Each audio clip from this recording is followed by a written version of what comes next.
Shalom, saudara-saudara terkasih dalam Tuhan Yesus. Kembali kita belajar dari Alkitab, yaitu kita belajar dari kitab 1 Timotius bagian ke-4 dengan judul Latihan Beribadah. Bahan bacaan kita terambil dari 1 Timotius 4 ayat 7 sampai 9. Ayat 7, tetapi jauhilah tahayul dan dongeng nenek-nenek tua. Latihlah dirimu beribadah. Latihan badani terbatas gunanya, tetapi ibadah itu berguna dalam segala hal karena mengandung janji, baik untuk hidup ini maupun untuk hidup yang akan datang. Ayat 9, perkataan ini benar dan patut diterima sepenuhnya. Jadi, hal ini adalah salah satu yang sering menggelitik saya, karena ada saja pengajar yang menekankan bahwa kita setelah menerima Tuhan Yesus di dalam kehidupan kita, maka Tuhan Yesus sudah hidup di dalam kita. Maka setiap yang kita lakukan adalah kebenaran.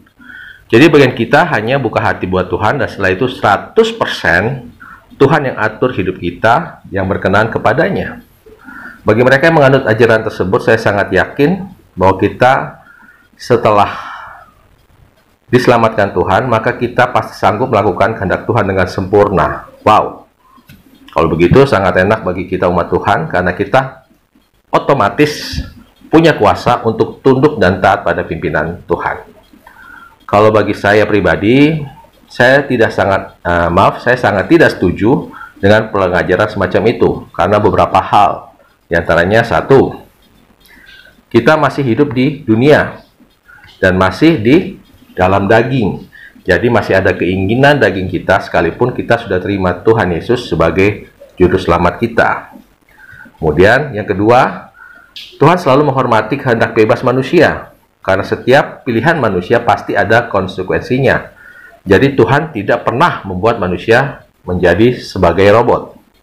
Dan yang ketiga, adalah perintah Tuhan Yesus jelas agar kita berjaga-jaga dan berdoa.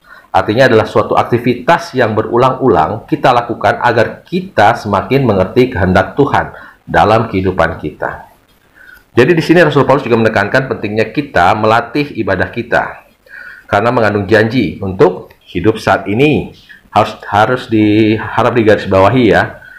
Hidup saat di dunia ini yang masih di dalam daging kita, dan janji untuk hidup yang akan datang. Selalu Rasul Paulus mengingatkan bahwa umat Tuhan ada kehidupan yang akan datang setelah kita meninggal. Besar harapan saya agar kita mengerti apa kehendak Tuhan dalam kehidupan kita dan menggenapinya melalui kehidupan kita. Demikianlah firman Tuhan hari ini. Terima kasih sudah menonton dan Tuhan Yesus memberkati.